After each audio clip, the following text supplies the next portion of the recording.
847 more people have been killed in Chicago than in the 2 combined wars that my buddies fought in. My friends who laid their lives down in Iraq and in Afghanistan did not go to die there so that Americans can tear each other apart here. I highly recommend we start fixing this. And we got to arrest the individuals who are part of this domestic terrorism that wants to kill Americans, period.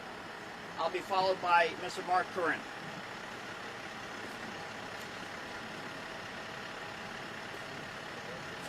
Hi, how y'all?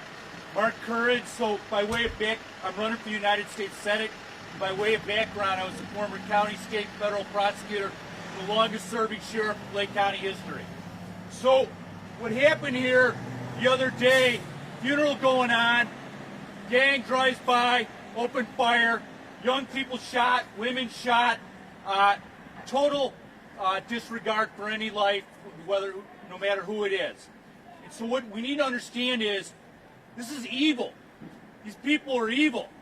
They're not misunderstood. And the gangs that terrorize these neighborhoods, they stand for evil. And 100 years ago, Al Capone ran these streets.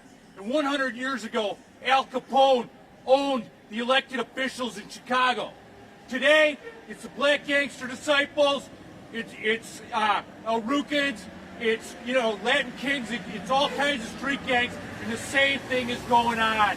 Dick Durbin stands on the floor of the United States Senate and says he doesn't want President Trump to send in any help with regards to the streets of Chicago. I don't know who's paying Dick Durbin to do that, but you know what? That's scum.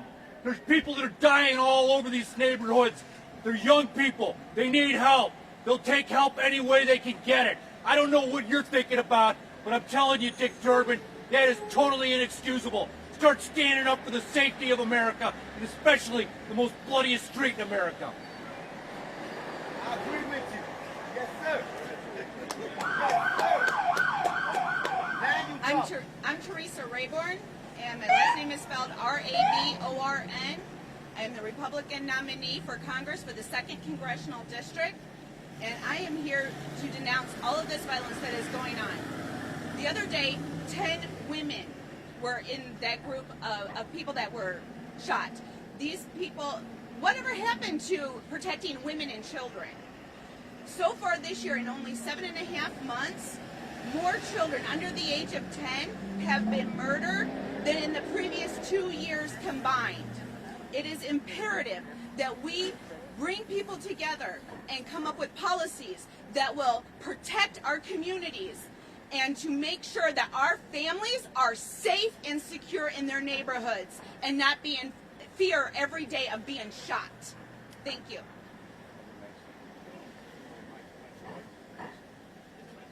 Morning. I'm Mike Frizzalone, and I'm running for the 3rd District for Congress. You know, the fabric of these communities are made up of families. Families who want their children to be able to go safely to school, safely recreate, and even safely watch TV in their own home. We must restore law and order in our streets and in our communities. I vow as a congressman to make sure we do more to protect our families and our communities. Thank you. I'm Tom McCullough, MCC-ULL-AGH. Again, I'm Tom McCullough, I'm an Illinois State Senate candidate for District 49. I live in Will County, and I grew up on the south side of Chicago, the far south suburbs, and I have a family member who lives not 5 minutes from here. And the violence growing up and watching the violence happen throughout the years, we always thought it would get better, and it hasn't gotten better. And the politicians' first responsibility to people is to protect them. And every single person who's responsible inside this area, they're not following through on what you were elected to do. Stand up for the people before anything else. Ignore your donations, ignore everything else, and do what's right for the people. And that's it. Thank you.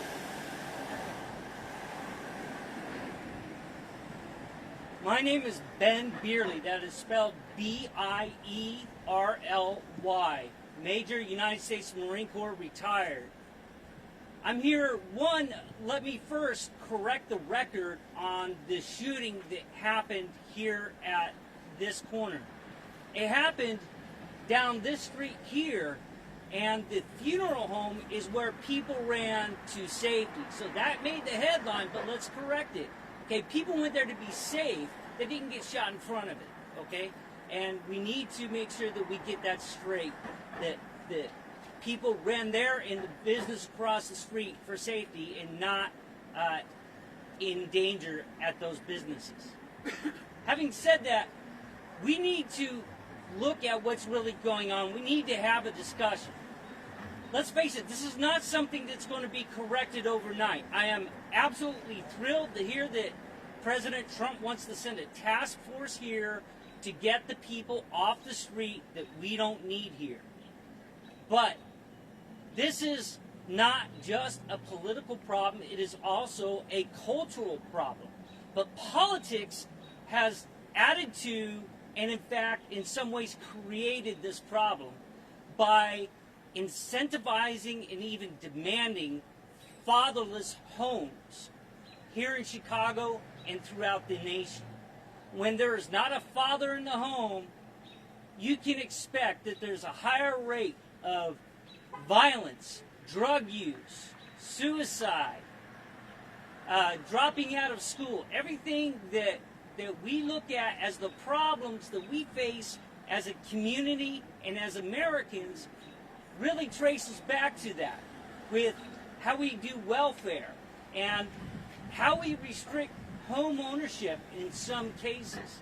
We don't want to be reckless, but getting fathers to take responsibility and raise their children with the woman that they love is the best hope that we have, and we as politicians need to support that. I'll be followed by Anthony Beckman, who is running for state senate in the 10th district. Thank you very much, and good morning to everybody here. I'm Anthony Beckman. I'm running for 10th District State Senate. I'm also a police officer. I've been a police officer for 18 years. I have family members that are police officers in the city, suburbs, and in the state of Illinois. Through my 18 years, I've never seen anything dividing and devastating like this. And it's really sad. It's not only horrifying, but it's sad. And we have to hold our elected officials accountable for this. As we see across the nation, this is occurring in all of our major big cities.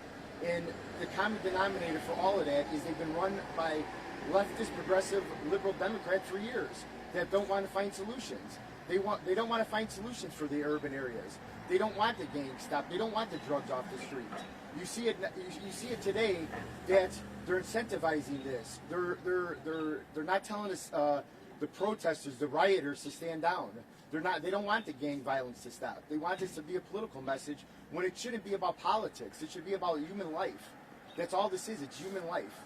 And we're talking about crazy things like defunding the police. How could we be defunding the police in times like this when we should actually be funding them? We should have more cops on the street. The city of Chicago is probably about 5,000 short in terms of manpower of policing. And they're talking about defunding it or more. Or in New York City, they just took $1 billion away. They're going to be doing this to all the big cities. And it's going to hurt these areas, the urban areas here. The only people that are going to be hurting by this are the citizens. The businesses aren't going to be coming back because of the violence here. We have to stop the mayhem, and we have to start holding people accountable, and we have to start working with police officers and doing the right thing. And this whole defunding is just nonsense. Let's start funding the police and start working together in the communities with law enforcement. Thank you. My name is Yeso Yun, Y-E-S-O-E-Y-O-O-N. I'm voting for Illinois State I'm voting for Illinois State House of Representatives, 17th District. So, this is what's going on. Whenever I see news and what's going on in our city, this is ridiculous. We need police. Defunding the police is a ridiculous idea. We must protect our citizens and also fulfill their needs. Republican parties will always support their needs and also law and order, and make sure that we always, provide safety for all. Thank you. Hello, my name is Jeff Muehlfelder, and I am running for state representative in the Illinois House 19th District. And I'm here to say that the violence that you see today on these streets is a result of failed liberal democratic policies. In a recent town hall up on the northwest side where I'm running, some of the opposition pointed out to the Chicago police and said that the policing system isn't working for us. Who are they talking about? Last year, the Chicago police took 10,000 illegal guns off the street. That's 10,000 chances for a violent encounter. Yet it was only a handful. If the false narrative of violent racist police against black people is true, why would there not be more violence against black people with all of those instances of opportunity?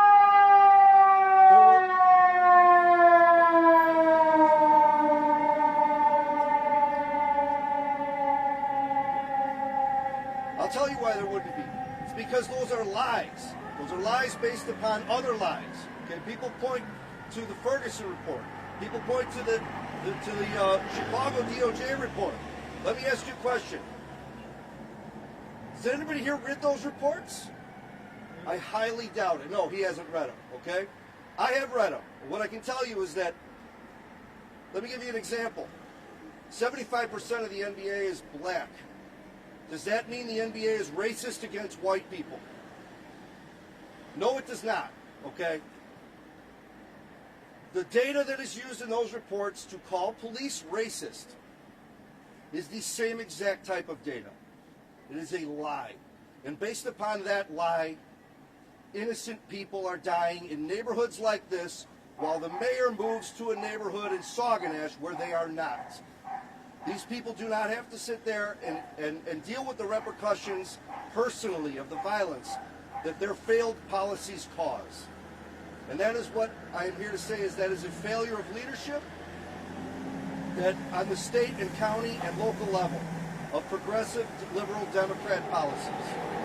We cannot continue to defang and declaw the sheepdog and then wonder why he's losing battles to the wolf and the sheep are dying. And that is simple as that. Thank you. Folks, I want to thank the press for coming here. Without you, we won't be able to get our voice out. Again, the joint statement is signed. You can take pictures of it. We are going to have copies of the 9 signed one to you. Once we get it uploaded, you'll all get a copy of it. Thank you again. Much appreciated for coming. God bless you all. Any questions? Would anyone like to ask any questions? What are the solutions? I think we just gave some of them. Okay. We actually need more policing. I mean, that's definitely. I'll talk about a solution here. So, all of us were obviously not from this district. We've come from across Chicagoland, from as far away as Lake County, northern Illinois, all out west. And it boils down to home ownership rates, investiture inside of communities.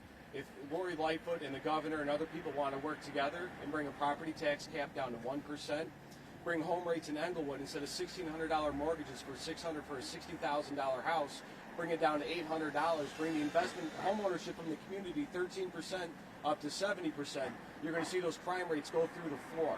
People are going to care about their neighborhoods. The neighborhoods are going to get rebuilt. They're going to look wonderful, and people are going to want to live inside those neighborhoods. And that's it. It comes down to home ownership rates, bringing a property tax cap in, and bringing up investiture. Thank you. Real quick, your comment on the feds coming into the city, federal agents coming into the city. We all welcome it. We all welcome Up to the mic, please. Our local politicians have handcuffed our police. The police are no longer able to take the action that they could in the past. Because they're answering to a mayor that doesn't have their back and local politicians that do not have their back. The feds would be able to come in. Believe me, ask any police officer. They do not want to back down to the violent criminal street element, ever. It's an admission of defeat. We don't admit defeat. We are not being allowed to fight the fight.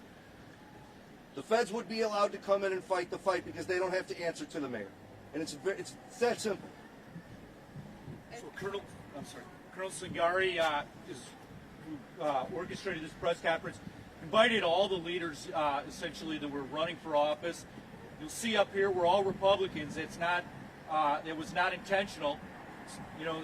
And you'll see all of the people up here are essentially pro law enforcement. That's the dichotomy right now that's going on in terms of the politics, the reality of Illinois politics. The Republicans are standing in favor of law enforcement, and the Democrats are standing with the street gangs that are destroying and terrorizing and killing young people and all kinds of victims throughout the city. You asked about solutions. I actually have quite a few solutions on my website, RaybornForCongress.com, that tackle a wide variety of things that would help neighborhoods just like this one, from education to criminal justice, and I even have a fund bill, which is a fundamental urban New Deal to help revitalize our urban areas, to make sure that we are building up these areas and providing the resources that we need to have healthy families and healthy members of the community who feel like they are safe and secure, and also getting a high quality education, high paying entry level jobs, and many more things. Thank you. I have one other thing to say. You were asking what else could we do. We all of us been talking about Mayor Lightfoot and all the other elected officials. What we forgot to talk about is Kim Fox and the judicial system in Cook County and across Illinois. What we're doing in this state, and especially this county, is we're letting violent criminals back onto the streets.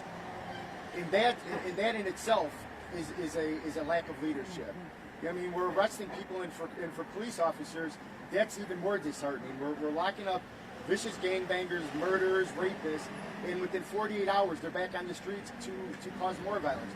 There's no repercussions, and when a criminal knows they could get away with things, and there's no law and order in the community and society anymore, they're going to take advantage of that and continue to cause violence to the communities. So we really have to also hold Kim Fox, our liberal leftist judges that we have in this county, accountable too for this.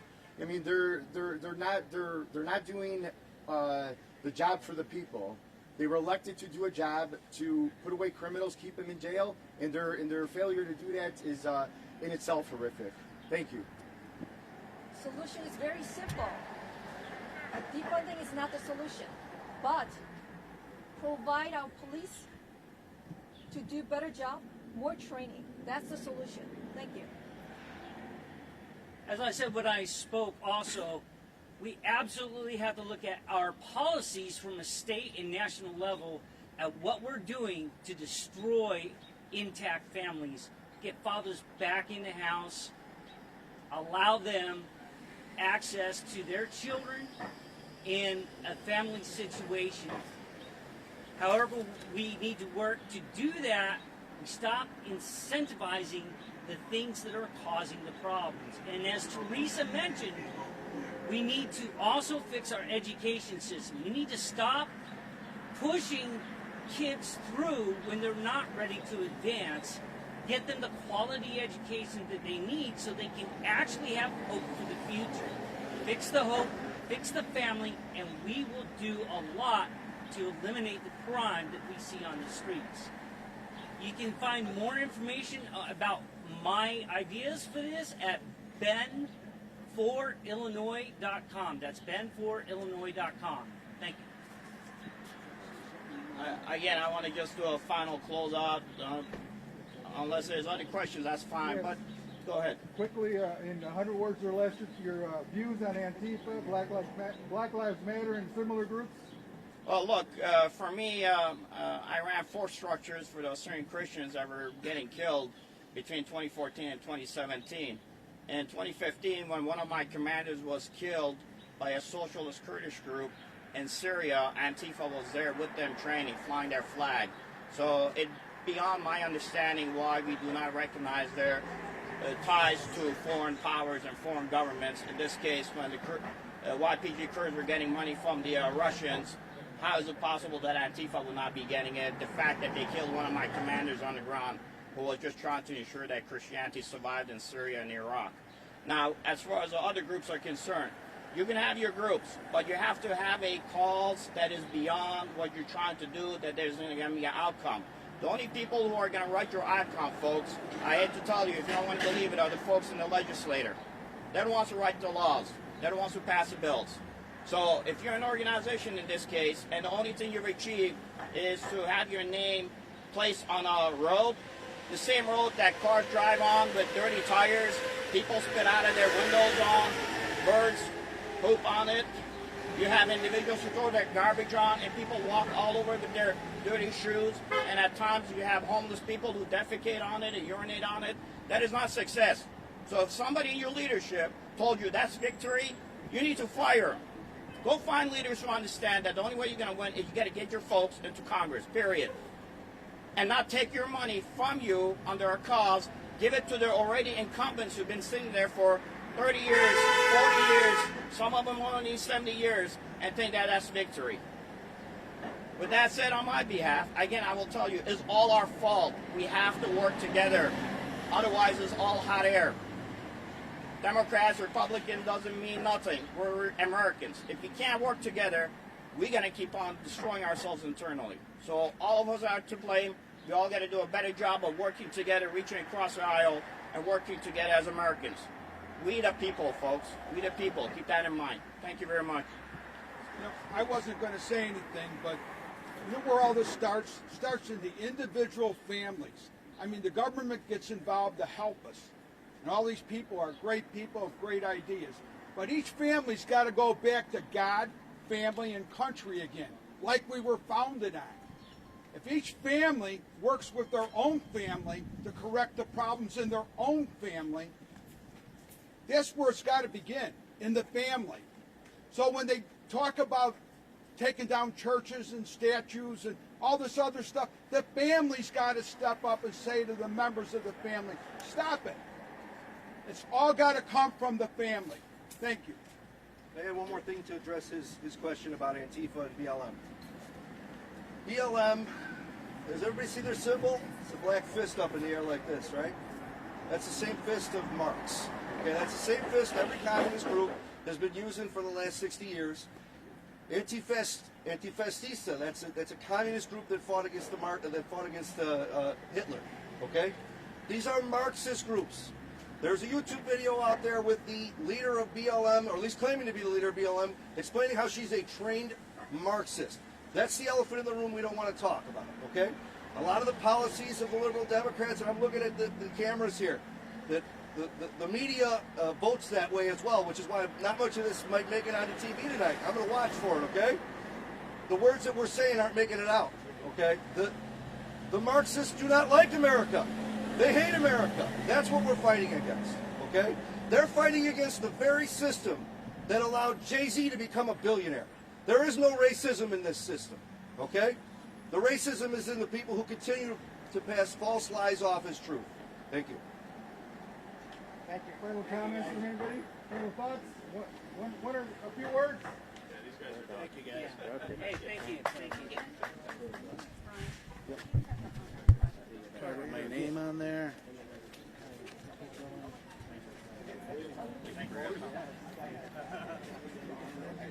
There is no racism. Remember that.